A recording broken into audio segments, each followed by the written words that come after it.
How to operate the built-in microwave. So here you can choose press, and you can choose which option you'd like to use. You'll see the kind here.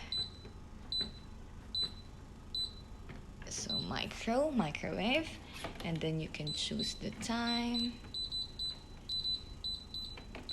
or the watts, and then press OK, and then press OK again, and press start. So open the door, close the door, and press the start button, and it will start working. For stop, press this button, and to restart, just press it again.